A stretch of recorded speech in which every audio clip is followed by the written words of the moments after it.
c'est parti pour un sustain de guitare électrique fait maison. D'abord, petite introduction sur qu'est-ce que c'est le sustain. C'est donc, pour résumer, la vibration d'une note qui dure dans le temps. Le champ magnétique des micros de guitare électrique d'ailleurs peuvent déjà prolonger cette vibration au-delà de la capacité mécanique naturelle de la corde. C'est-à-dire que les micros contiennent des aimants qui servent autant à capter la note jouée qu'à la relancer très légèrement. Mais pour pousser encore plus la durée de la note, il existe des moyens divers, plus ou moins complexes, plus ou moins coûteux, qu'on va passer en revue, avant de voir comment j'ai personnellement résolu cette question, simplement et pour pas trop cher. Alors d'abord, historiquement, les guitaristes utilisent depuis longtemps le combo tête préampli plus cabinet d'ampli 1 à 4 haut-parleurs, typiquement de la marque Mesa Boogie, bien qu'il y ait bien d'autres marques que celle-là, mais elle est un peu référentielle. Avec le volume suffisamment poussé, le bon angle, la bonne distance, on arrive à ce que les vibrations de l'ampli relancent mécaniquement la corde de la guitare.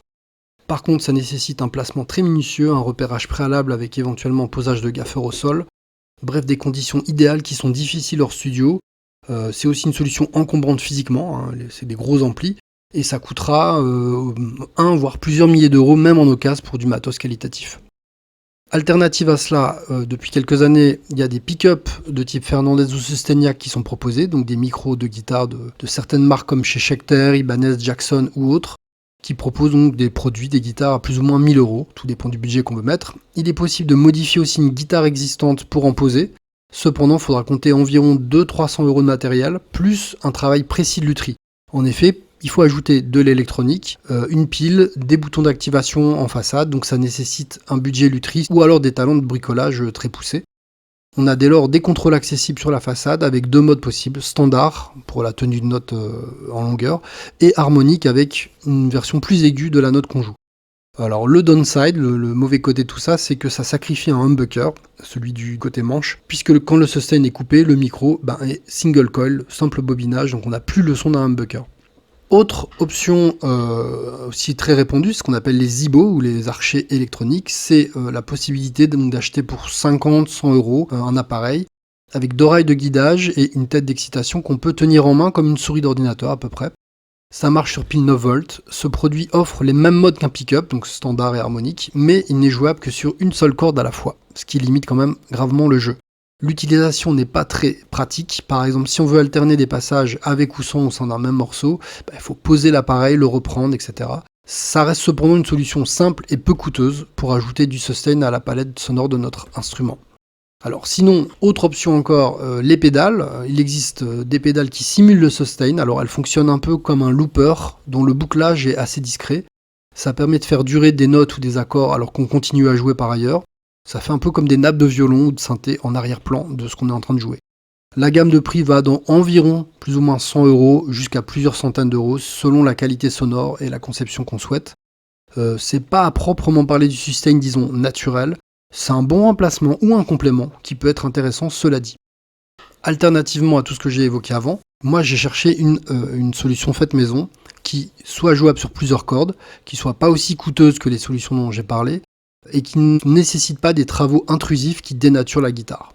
Donc j'ai repéré plusieurs youtubeurs qui par exemple dérivent leur signal d'un ampli 20 watts vers un petit haut-parleur de surface qui peut permettre de faire résonner du bois, du métal ou du carton. Et par exemple, ils vont aller coller l'exciter sur le corps de leur guitare pour obtenir du sustain par vibration en feedback. Il existe un modèle d'ailleurs similaire chez Sustainiac, mais avec l'exciter fixé à la tête.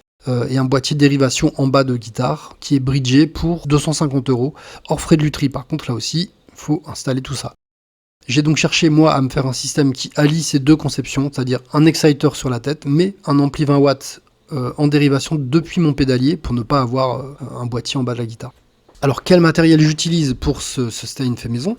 D'abord, un adaptateur jack vers cinch qui va me permettre de boucler vers l'ampli 20 watts. Une fourche jack mâle vers deux jack femelles qui dédouble mon signal initial, des serre-flex et du scratch coupés en demi-largeur pour la fixation de l'exciter, l'exciter 15 watts qui est serre-flexé aux quatre coins avec deux demi-bandes de scratch. Le fameux ampli 20 watts avec sa position on-off, une activation pour les bandes graves et aiguës, et puis le volume évidemment. Et pour finir, deux fils électriques souples de 3 mètres avec un interrupteur à peu près ou 2/3 pour faire coupe-circuit qui sera placé au niveau des contrôles. Et puis, tout au bout, les deux bornes de prise plus-moins qui sont à brancher sur l'exciter in fine. Comment fonctionne le circuit ? Bien, à partir d'une fourche jack qui récupère mon output, mon signal part en ampli classique d'un côté, et dans l'autre, retourne vers le 20 watts qui envoie sur les deux fils souples en retour. Ceci passe par un interrupteur donc épinglé près de mes contrôles pour pouvoir activer ou désactiver aisément le sustain. In fine, le signal est retransmis par le petit exciter fixé en partie par magnétismo-mécanique, mais surtout grâce aux deux bandes de scratch sur la tête. Ce dispositif est donc neutre sur la lutherie, il peut être enlevé et remis à volonté sur la guitare, ou sur une autre guitare d'ailleurs. Et je peux pré-régler l'intensité du sustain sur l'ampli, ainsi que le mode avec ses réglages qui dosent grave et aigu. Le tout m'a coûté plus ou moins 60 € avec les frais de port, plus le temps de conception, de bricolage et de test, mais le résultat est satisfaisant et je vous propose d'écouter une démo.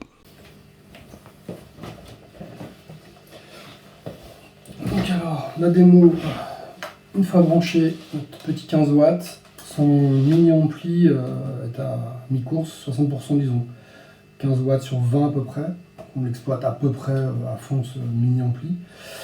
Cet exciter. Du coup, j'ai pas d'ampli de puissance allumé là, je vais juste montrer le son en son clair. Donc là, j'ai allumé le petit exciter, je joue quelques notes.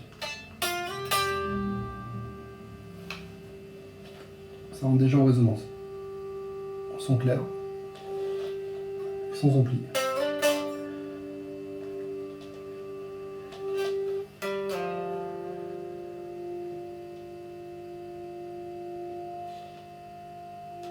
On entend à peine, mais il fait vibrer la guitare toute seule. Il faut tenir la note tout le temps. Avec la disto, pareil, encore plus facile.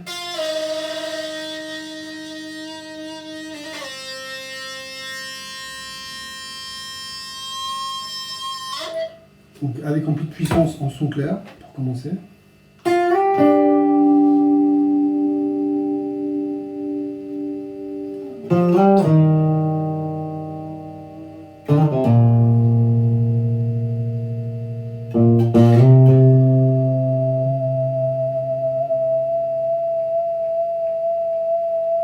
On a l'effet note sifflée alors qu'on est en son clair.